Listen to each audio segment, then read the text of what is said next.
All right, jumping into a brand new tournament. We are fighting for intensive training shoot. So not a training we definitely are eager for, but we are just kind of filling out trainings anyways. So let's jump in. It is us against Glories, Fangs versus Beasts. We are on the 4-1-2 strategy, as well as the post play, 4-1-2 formation and post play strategy. So gonna see what we can do with this. Not gonna use any pressure, see if I can win without it, but we might need to use pressure. It might be a requirement. We could just lose the game, so there's always that possibility.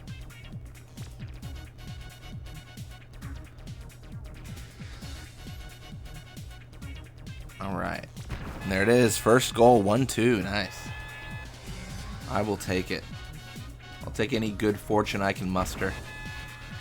Any good fortune I can acquire.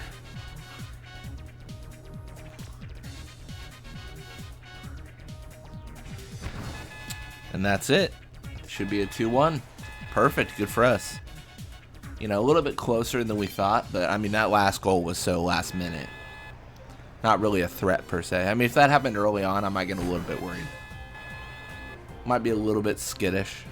I might have even set it up to change formations just in the case we got an injury, but we're safe.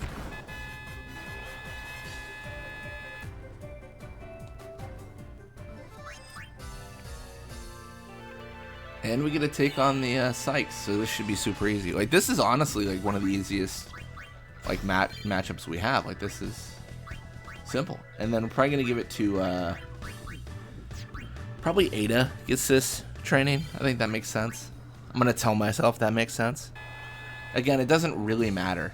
I think everyone who's getting the shoot training isn't gonna really shoot the ball ever, but it's just to fill out the bingo card, so to speak. Got our first goal. Nice. Got our second goal. Nice.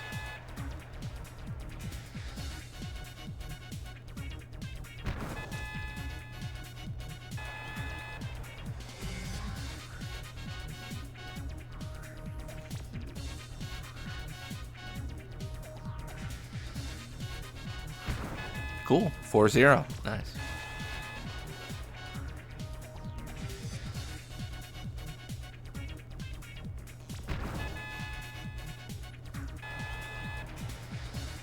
There it is. 5-0. What a win. What a success. Now, if Goers can pull off the biggest upset ever, this could be the easiest tournament of our lives. Glories into Sykes into Goers. That'd be simple, but not going to get that fortunate here. Not going to get that lucky, as Fangs definitely win.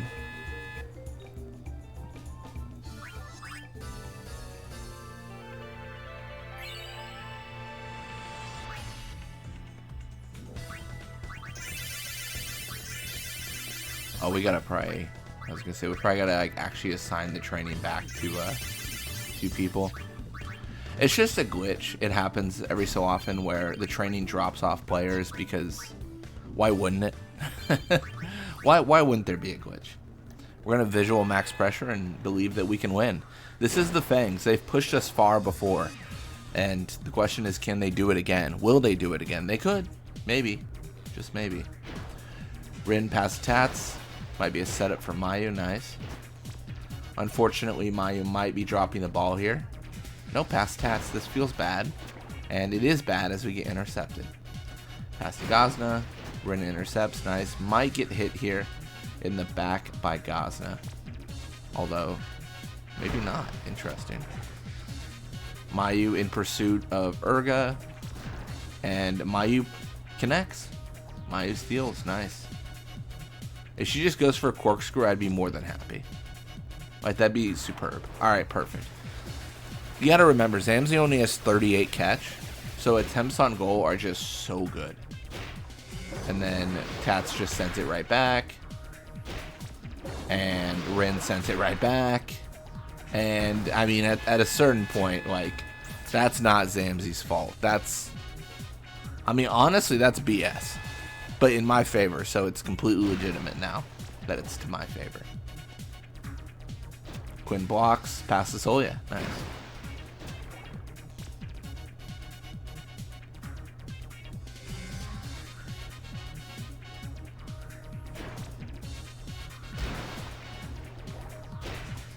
And set it for Tats.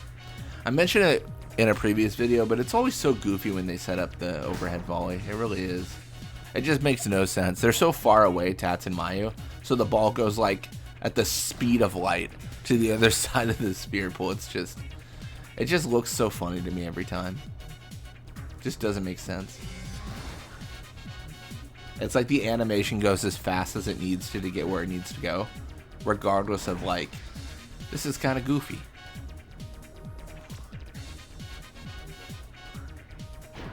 I guess that'd be like a really specific strategy. You could, if the animation wasn't so fast, you could set it up so that you always set up like overhead volleys for your players, but the animation takes so long to cut over to the other player that it burns time. It's the equivalent of like passing in 10, but a lot worse. Yeah.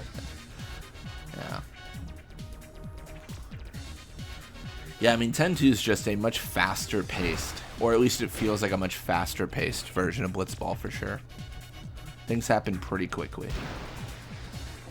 I mean, it's just going to keep on going back to you, Tats. I don't know what you think is going to happen. You just got to corkscrew here and call it a day, man. And he goes for it. Tats going for the corkscrew shot. Beautiful. 2-0.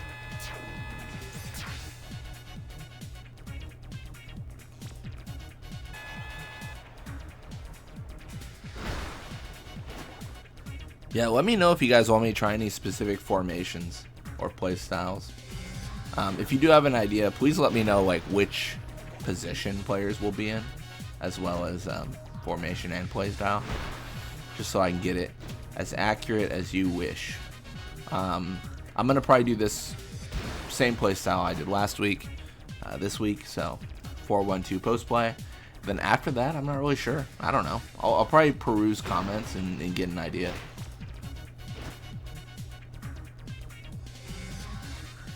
Now, we had such an interesting match against the Fangs that I wanted to try this out again this week. But to be honest, it's been less interesting than before.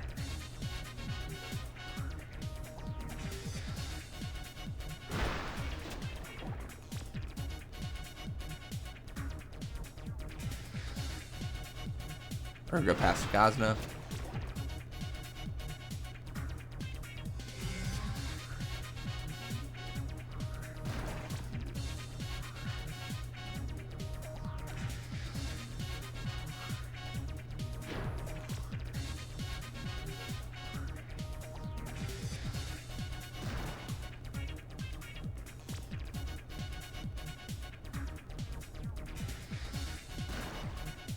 All right.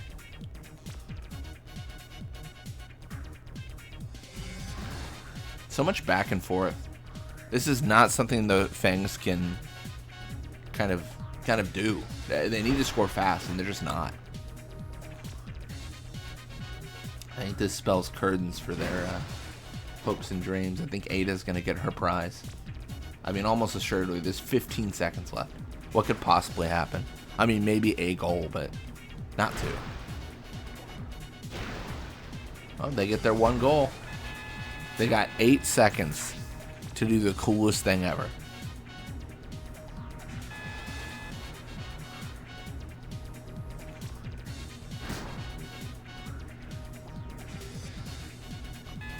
There it is, 2-1. Nice, good for us. Now it's Sykes versus Goers. This should be a Sykes victory, but yeah, maybe the Goers can upset, you know. Not going to count them out per se, but also not going to bet on them to win.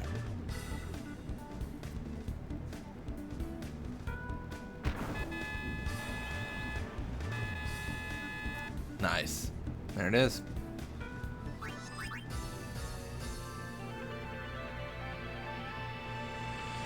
And with that, Adda goes away. Perfect. Thank you all so much for watching. Hope you enjoyed it. And when you come back, gonna be playing more Blitzball. Till next time.